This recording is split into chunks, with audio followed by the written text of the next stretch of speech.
The weirdest rule in ancient Rome. Some ancient laws sound so strange you almost can't believe they were real.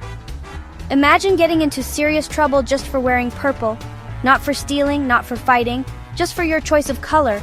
In ancient Rome, only the emperor could wear Tyrian purple, a color so rare and expensive it was a symbol of ultimate power. The dye came from thousands of tiny sea snails, making it more valuable than gold. If anyone else wore it, it was seen as a direct challenge to the emperor's authority. A crime, not just a fashion mistake. Punishments could be severe, even deadly. This law about purple tells us something big. Roman laws covered everything, from treason to the color of your clothes. Nothing was too small or too strange to escape regulation. Over 1,000 years, Romans created a mountain of laws, some brilliant, some baffling, and many contradictory. The legal system grew so complex, it was almost impossible to follow. Imagine trying to play a game where the rulebook is 1,000,000 pages long, half missing, half written in riddles. That was Roman law. Even the experts struggled to keep up. No one, not even judges, could keep track of it all. The confusion led to chaos in the courts and uncertainty for everyone. Enter our main character, an emperor with a vision to fix this chaos. He saw the need for order and clarity. He wanted a single, unified, logical system of law, a code so clear it would guide his empire and future generations. This was a massive undertaking, never tried before on such a scale. This became the Justinian Code, a legal revolution that changed history. It influenced legal systems for centuries to come. And yes, it all started with realizing that a law about purple clothes meant the system needed a serious update. Sometimes the smallest rules reveal the biggest problems. Let's see how he did it, and how one emperor's quest for order shaped the world we know today. The Justinian Code wasn't just one book. It was a massive project called the Corpus Juris Civilis, or Body of Civil Law. This ambitious undertaking aimed to bring order to centuries of confusing, sometimes contradictory Roman laws that had piled up over time.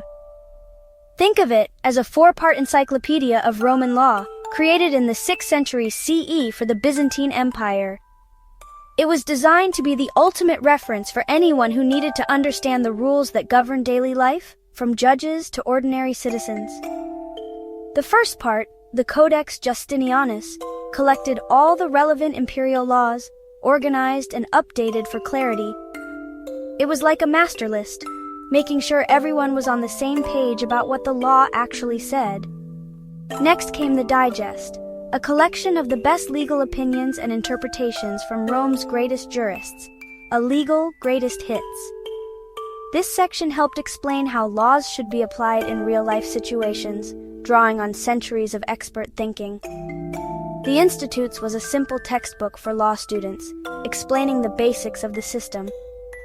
It was meant to teach the next generation of lawyers and judges, making the law accessible and understandable even for beginners. Finally, the Novelli gathered all the new laws Justinian passed during his reign. This kept the legal system up to date, reflecting the latest changes and reforms. Together, these 4 parts formed a complete, organized legal package, a toolkit for justice that was both comprehensive and easy to use. For the first time, judges and citizens could actually find and understand the law. This was revolutionary, making the legal system more transparent and accessible than ever before.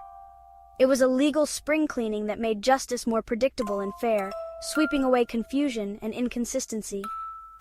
The Justinian Code became the foundation for law in the empire and far beyond. Its influence would echo through the centuries, shaping legal systems across Europe and even the world. Let's meet the emperor behind it all and discover how his vision changed the course of legal history. Emperor Justinian I ruled the Byzantine Empire from 527 to 565 CE, a time when the empire was both powerful and facing enormous challenges. He was obsessed with order. Every detail, every law, every corner of his empire had to be just right. Born a peasant in what is now modern-day Macedonia, Justinian rose to power with relentless ambition and a bold vision to restore Rome's lost glory, through conquest, faith, and above all, law. Justinian was a hands-on ruler, personally overseeing everything from daring military campaigns to the awe-inspiring construction of the Hagia Sophia, one of the world's greatest cathedrals. But his greatest partner in all of this was his remarkable wife, Empress Theodora. Theodora, who began life as an actress, was not only brilliant and fearless, but also fiercely independent and politically savvy. During the violent Nika riots, when the city was on the brink of collapse, she convinced Justinian to stand his ground and save both his throne and his legacy. Theodora championed women's rights, pushing for groundbreaking laws that protected women in divorce, banned forced prostitution, and allowed women to own property, radical ideas for the time. Many of her progressive ideas directly shaped Justinian's sweeping legal reforms, making her influence felt throughout the empire. Together, they were a true power couple. His relentless drive for order, her unwavering push for justice and equality. Their partnership fueled the creation of the most influential legal code in history, the Justinian Code, which would shape law for centuries.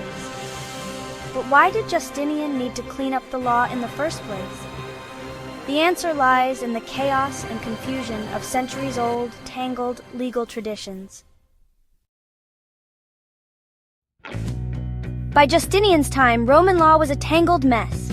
Centuries of old rules, local customs, and imperial decrees stacked on top of each other. Judges faced impossible choices: which law to follow, whose opinion to trust, and how to even find the right text. This confusion led to unpredictable rulings and opened the door to corruption. Justice depended on who could dig up the most obscure law. For Justinian, this chaos threatened the unity and stability of his empire. He believed one empire needed one clear set of laws. Creating the code was about more than good government. It was about imposing order and fairness for everyone. The goal, a single, logical, universal law for all. Here's how he made it happen.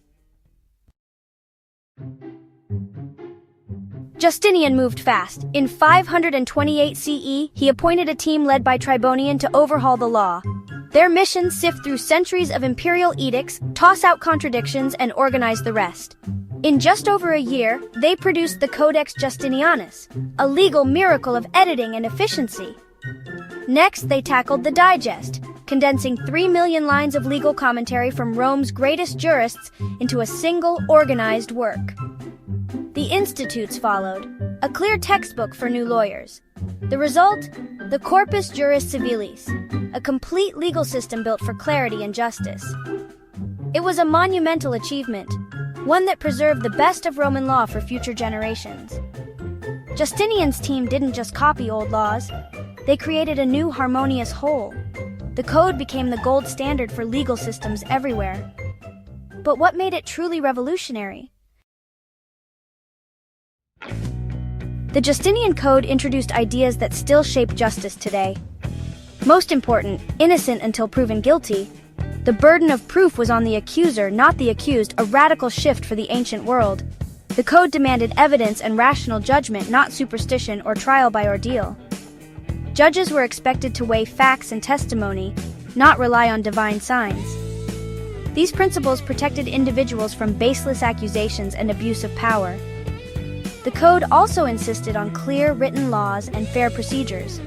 While reality didn't always match the ideal, the standard was set. These ideas became the foundation for modern legal systems. But the code wasn't just about big ideas, it shaped daily life too. The Justinian Code was practical too. It covered contracts, property, and family life. Contracts became binding promises enforceable by law, crucial for trade and trust. Property rights were clearly defined, with rules for ownership, inheritance, and resolving disputes. Family law set out marriage, divorce, and inheritance rules, with new protections for women thanks to Theodora's influence.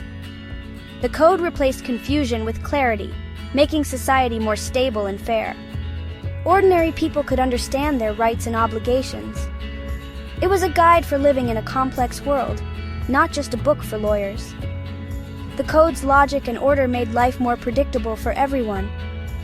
But how did these ancient laws shape the world beyond Rome? After the fall of Rome, the Justinian Code was forgotten in the West until the 11th century, when scholars in Italy rediscovered the digest. It sparked a legal revolution. Universities like Bologna made Roman law the foundation of legal education. Graduates spread these ideas across Europe, helping kings and cities build more rational, centralized legal systems. This became the civil law tradition, distinct from English common law. The Napoleonic Code in 1804 drew heavily from Justinian's Code, spreading its influence worldwide, from Europe to Latin America, Africa, Quebec, and Louisiana. The logic and structure of Roman law became the backbone of modern legal systems. A direct line runs from Justinian's desk in Constantinople to courtrooms around the globe. The Code's legacy is everywhere, even if you've never heard its name. That's the power of a good idea and a good editor. So what does this mean for us today? The Justinian Code is the story of an idea, that society should be governed by clear, rational, written laws, not by chaos or the whims of the powerful. Justinian didn't invent every law, but he saw the value in organizing and preserving the best of Roman legal thought. His code became the DNA of modern civil law, shaping how we think about contracts, property, and justice. Our laws have changed, but the structure and logic remain. The past echoes in every contract, every court, every right we have. Thanks to one emperor who hated mess, the rule of law became a global standard. The story of law is never finished, and we'll keep exploring its twists and turns. Thanks for watching. See you next time.